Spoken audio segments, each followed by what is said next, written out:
There you go. There you go. Little fan that called up but there. You could just hear that type of, what a dullard. Blah, blah, blah. Whatever. Of course they have their fans. I understand that. Of course they do. Whatever. But they're all dull. Whatever. Like that guy from Glen Burnie. Well, we like a little structure down here. Do you really? Ugh. Have you gotten your midlife crisis tattoo yet, Opie? I haven't got mine yet. I think I have like one more year, and then I'm going to get the tattoo one. If you want to start looking even younger. If you want to talk about those issues, please give me a break. Yeah, I'm getting older now, so if I get a tattoo, I'll feel like I'm younger. What? I don't know. I might get a cute little sparrow. What? I just wish I had a boy to share it with.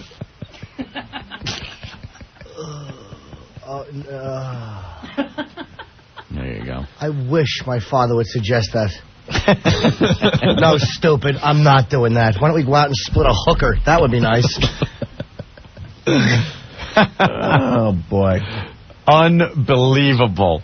I'm really... The move of desperation. Any of the fans, and like we said, sure, we know they have plenty of fans in D.C. I can't believe that Don and Mike fan got through.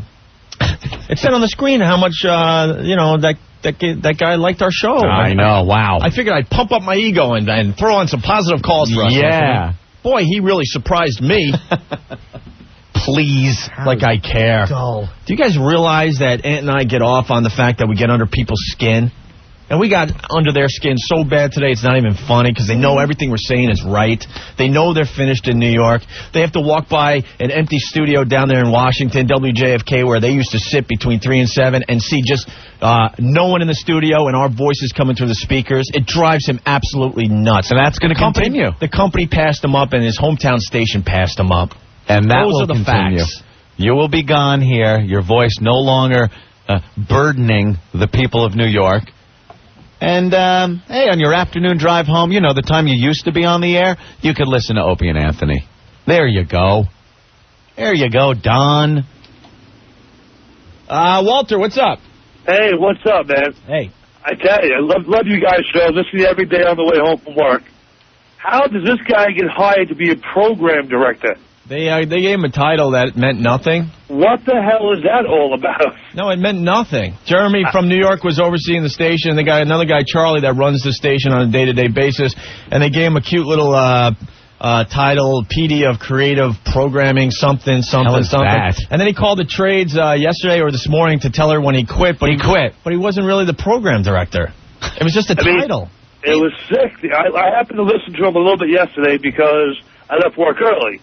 And waiting for you guys to come on. He talked about how he quit, and he's telling Jeremy off, and I said, Jesus. Yeah, he quit. Guy's got a problem. Later, guys. He quit his job as PD because he wanted to put echo on the station, and they wouldn't let him. Is that what they're saying? That's how he's talking about spinning something. Yeah, they wanted to put reverb on the station like they do at the old 70s stations, the oldies stations. Put an echo on the station. That is horrible. Oh, God. Ugh. Yeah. And that's the excuse. Hey, but what's this? oh, what do you got there? From DM Fan in D.C. F you losers. Don and Mike for life. Yeah. F you losers. Don and Mike for life. Oh. Written about 25 times. There you go. Boy, I must say, that's going to really hurt me today. And it's just the way that one of their fans would write something. That's the point. An O&A fan would call up and say something really, really, really vicious. No, that hurts, though. That one got to me. You guys stink. Get lives. Thank you, Fatso. You better hope you do well in Philly, my friends. You so better hope. Let's go to Gail. Gail, what's up? Yeah, I was wondering Hi, if we had to Boo-Boo. be tortured listening to them in Philly still. Well, Gail, let me tell you this. All right, let me talk to Philly, okay, please. Philly, I am begging you, I am pleading with you to give Don and Mike a chance, and I'll tell you why. Because when they fail miserably in Philly, they'll have no one to blame but themselves. Okay, give them a chance. Give them a listen. Try again, Gail. Oh, I can't do it. It's Give them another try, people in Philly. Yeah, I'm with Opie on this one. Just give them a try. If you like them, stick with them. I'm sick of people blaming us for their failures. Yeah. So give them a chance. And that Mike guy? Give it the old Why would college he be try. listening to if he doesn't like you? Who? No, Don? Well, it is Mike also. Mike Source. Well, Don, I can't speak for Mike, but Don is so obsessed with this whole thing. He listens to us every day as he's driving around in his Cadillac. And I get, because it gets back to me, he's convinced that we talk about him every day, that we take these little subliminal jabs. Yeah. And then he calls Ken and stuff. We were talking about something from this PhotoshopContest.com where someone put our heads on these two tours with these really, really bad collared shirts and stuff. I'm like, we would never wear collared shirts. He was convinced we were talking about him and Mike. I know. Yeah, he's a waste. He really should have been shot in the toilet. It was just a really bad photo with our heads on it. Had nothing to do with them, but yeah, you know, he thought we were talking about him. I don't know. We're out of time. All right, Gail. But please, Philly, give him a shot. Yeah. I don't want to be blamed for their failure in Philly as well. My God. Doing so well. So well. And poor Cleveland today. Yeah. Why? They put on the station out there? We killed... Yeah. We killed in the ratings today in Cleveland. Unbelievable. We are, this is the first time this has happened to this show. Mm-hmm. The first time. This hasn't even happened in New York yet. Yeah. With everybody listening to Afternoon Drive Radio, we are #1 in Cleveland right now. 12 plus, as they say. And they call it 12 plus, which means old men, old women, young women. I mean, everybody. Yeah. Yep. For the first time for this show, we have become #1 in a city. By a lot. By a lot. We never did that in Boston, and the closest we came in New York was, I think, 4th place overall. Mm-hmm. Oh, boy. But for the first time ever, Cleveland gave us the #1 spot today. You guys in Cleveland. Oh, dear. Oh, gosh. That's A little success story in our syndication. One of the many. Agree with each other. Not just sitting around talking about how well you're doing in a city you've been 15 years in. Geez, I would hope you're doing well. And something else you can look up, D.C., because we do try to stick with the facts.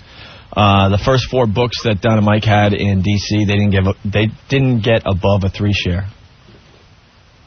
It's a fact. Proven it takes time to build an audience. Those pesky facts. And I don't know, we're pushing maybe 9 months now. June, July, August, September, 9 months. So we'll see what happens. Oh, I think I got inside the phone line of Don as he's calling Ken Stevens about New York. Shh. I got nowhere else to go! I got nowhere else to go! It's okay. It's okay. I got Washington. Don, it's okay. I got nothing else. Oh. Anthony, we got... I'm so upset. Is China calling in today? Oh, my God. China, don't blow us off. Well, if you were a little nicer to her last time, perhaps she would call in. I love China today. Saying she had a man ass in Playboy might not have been the way to China. get a return. Buttafuoco looked like a scumbag during that celebrity boxing last night. As opposed to the upstanding gentleman he normally is. He was Buttafuoco. Well, let's talk about celebrity boxing next. Okay. And that ridiculous stunt David Blaine pulled last night. Yeah. Standing on a platform for 34 hours and then jumping on a mat. Really? That's basically what it was. Yeah, it was kind of dopey. And now they're all calling him the new Houdini. I mean, it was good gosh. Yeah, no, I know. You're right. just going to agree with everything today. That's the way to be funny. Yeah, sure. Yeah. Also, a very funny guy, Anthony. Jimmy Schubert calling in. Oh, he is funny. Yeah, he's funny. Louis Black is going to be in studio. Louis. CeCe DeVille is calling us from Poison. Yep. Mm-hmm. Anthony, remember? Is that one of those new bands, Poison? Look, now you're trying to be hip, talking about the Poison. I got their latest CD. Oh, dear. Their latest. I didn't really, but I just want to act cool and hip. So I have something to show the boys down at the skateboard stand. Wear a helmet in your elbow pads when you skateboard past that skateboard stand. Yeah. Don't want to hurt yourself. Oh, my. We installed a rail out there, and I'm going to try a few moves during commercials. Oh, yeah? I've never worn a sideways hat. Look at Patrick. Yeah, we give you guys record-breaking ratings, yet you can't even stop by once a goddamn year, dicks. You're so right, Patrick. Now we have to go to Cleveland. No. No, I'm just kidding. Two. I want to go. Jay Moore told us we had to go to Cleveland about a year ago. Yeah, I know. And we haven't even been on that long, but he's like, after the first week, he goes, you guys are blowing up in Cleveland. You got to get out there. No, we have to plan something now. We wanted to go for, you know what, I got to say, we wanted to go for Jim Norton's show. Mm-hmm. But the station couldn't afford our demands. You guys which really turned out to be about writers. $2,000. No, it was just a few hotel rooms and a few flights. Yep. Next time Jimmy's on the show, though, Mary Lou Henna is going to be sitting in with us from the hit TV show Taxi. For the love of Eve. And a little message to Leah. You sounded completely ridiculous today because you had no clue what you were talking about as far as all this stuff goes. Just shut your trap.